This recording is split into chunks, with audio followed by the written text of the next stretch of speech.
It is now in order to consider amendment number 41, printed in House Report 118-142. For what purpose does the gentleman from Florida seek recognition? Mr. Speaker, I have an amendment at the desk. The clerk will designate the amendment. Amendment number 41, printed in House Report number 118-142, offered by Mr. Waltz of Florida.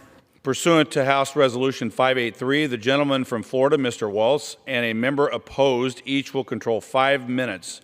The chair recognizes the gentleman from Florida.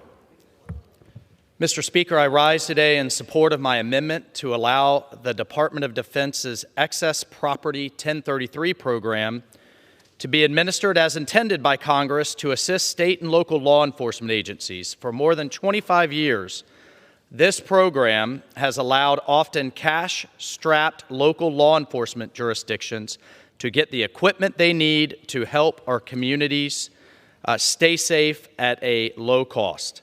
I am proud this amendment is supported by the National Association of Police Organizations, the National Sheriff's Association, and the Florida Police Benevolent Association. Through the 1033 program, the Defense Logistics Agency transfers unneeded excess military property to state, local, and tribal law enforcement agencies.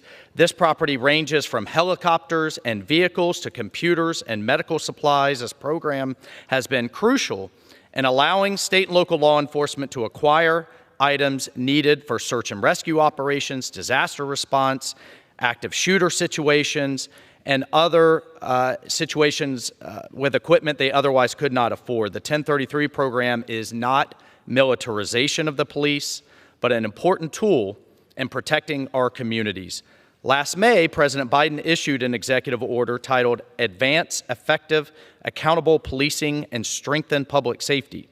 Despite what its title indicates, this executive order actually jeopardizes our public safety by effectively eliminating law enforcement's access to this vital surplus equipment.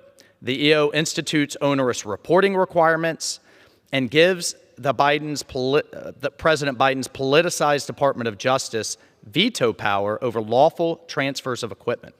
This effort is a continuation of the Obama administration's policies that discount the critical needs of police officers in the interest of political optics, often for the far left's defund the police movement. This amendment is simple. It rolls back this misguided EO. It requires the Secretary of Defense to make all excess equipment meeting the definition of controlled property available for transfer through the 1033 program. Congress has prohibited, and this is important, Congress has prohibited the transfer of bayonets, grenades, weaponized tracked combat vehicles, and weaponized drones under the program. President Biden, however, overruled congressional intent by implementing this executive order, unilaterally barring additional items from the 1033 program. The program was authorized by Congress to keep our communities safe from violent criminals, help local law enforcement respond to national disasters, and contrary to the narrative on the other side of the aisle, access to this equipment is vital to these law enforcement agencies' ability to protect our communities. There are countless examples in which this now prohibited equipment proved vital for law enforcement. Our state and local law enforcement put their lives on the line to keep us safe. Their jobs are tough enough. We cannot seek to demonize them, defund them, or certainly to deprive them of the equipment they need. And this amendment doesn't fully address many of the burdensome paperwork and regulations that President Biden has placed on the program. It is a good first step to get them the equipment they need as Congress intended. I urge support for this amendment. Mr. Speaker, I reserve my time. Gentleman reserves. For what purpose does the gentleman from Georgia seek recognition? Gentleman's recognized. Thank you, Mr. Speaker. I rise in opposition to the gentleman's amendment. The 1033 program has been around for 30-plus years. It has been an open conduit through which armaments directly from battlefields have flowed directly into the hands of state, local, and federal law enforcement agencies from the battlefields. This equipment has operated to militarize police departments without civilian authority. The 1033 program operates such that a law enforcement agency, even a school law enforcement agency, university law enforcement agency, can just simply petition the Defense Logistical Agency for whatever equipment is listed on the website. They can order it as long as they can pay for the transportation of it to their location. They can get the equipment without any civilian oversight authority approving it. And the rules of the 1033 program require that once the law enforcement agency takes possession of the equipment, that it be used, that it be placed into service within 1 year of its acquisition, or else it has to be returned. And so that's a recipe for law enforcement agencies to acquire military-grade weaponry without county commission, city council approval.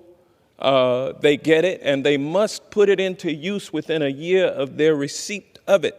And so that means that untrained police officers using military equipment against civilians without civilian authority approval, that is a pipeline that needs to be shut down. And I'm glad that President Biden, after President Obama shut the pipeline down to a great extent, President Trump reopened it, and now President Biden has shut it down. Now we have this amendment that seeks to open it to even more militarized equipment than was allowed in the first place.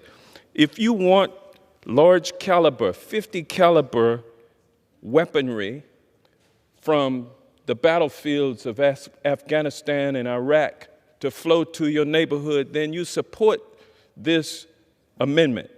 If you want crew-served large caliber weaponry, artillery,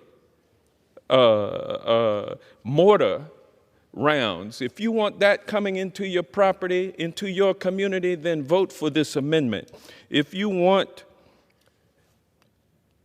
weaponized drones from the battlefield to flow to your community without your representatives' knowledge or consent, then vote for this amendment. If you want flamethrowers, if you want missiles, if you want all kinds of equipment that this amendment opens the door to come to your community, then be in favor of this amendment. I stand opposed to it. And with that, I recognize the gentle lady from Texas for 2 minutes. The gentlewoman only has 1 minute time remaining. Thank you, Mr. Speaker. It must be nice to perch yourself upon privilege. You see, the vast majority of my colleagues across the aisle have never had to have the talk. In fact, most of them may not even know what the talk is, but let's talk about it, because I am going to talk to you about my life experiences as a civil rights lawyer and urge that we legislate from a place of compassion instead of conspiratorial sunken place. So let's talk about these weapons. Let's talk about the fact that in the summer of 2021, when George Floyd was killed, I represented over 600 protesters pro bono. And you know what? Unfortunately, these were people that believe in the Constitution and understand that there's more than one amendment besides just the Second Amendment. They were actually exercising their freedoms under the First Amendment, but instead what happened is they ended up becoming victimized. And let me tell you, when I'm talking about this, I'm not talking about conjecture. I'm talking about what's real. You can Google Brandon Sainz, a 26-year-old who had his eye shot out. So let me be clear. You can be injured and it not necessarily be a firearm. And honestly, if my colleagues really care about making sure that we're going to be safe in our streets, then maybe we will get some gun reform and stop going after DEI and stop going after women's reproductive rights. Because if you believe in freedom, then kids should be able to go to school and know that the gentlelady is no longer recognized. You don't have any time. The gentleman from Florida. Mr. Speaker, I believe I have some time, and I yield that time to the gentleman from Virginia, Mr. Good. The gentleman has 1.5 minutes. Thank you, Mr. Chairman, and I thank the gentleman from Florida for bringing this important amendment, and I appreciate him allowing me to speak for a moment to support the amendment. This amendment would prohibit the Biden administration from unilaterally issuing any restrictions on the 1033 program, which allows police departments across the country to have access to life-saving military surplus equipment. It's imperative that our federal, state, and local law enforcement maintain access to this equipment used to protect and save the lives of Americans, especially in circumstances of terrorist attacks, search and rescue operations, natural disasters, or, yes, riots in our cities. The Obama and Biden administrations put restrictions on the 1033 program that helps police departments across the country. Their anti-police action would limit the ability for police departments to obtain equipment needed for border security, counter-drug operations, and more. In a time when morale is low in police departments across the nation, thanks to anti-police riots and calls to defund the police by my friends across the aisle, we must take every action possible to ensure our law enforcement officers have the tools they need to keep themselves and our community safe, essentially to do their jobs. And I'm proud to support the amendment, and I urge my colleagues to do the same. And I yield back. The gentleman has 15 seconds remaining. Gentleman's Thank you, Mr. recognized. Speaker. I reserve. All the time on the other in opposition has expired. Thank you, Mr. Speaker. And we talk a lot about misinformation. There are no instances of artillery, missiles, flamethrowers, or anything else that's been said about this being passed on to law enforcement. That's prohibited by Congress, and this amendment would not change that. Gentleman's time has Speaker, I yield expired. my time. Gentleman's time has expired. The question is on the amendment offered by the gentleman from Florida. Those in favor say aye. Those opposed say no. In the opinion of the chair,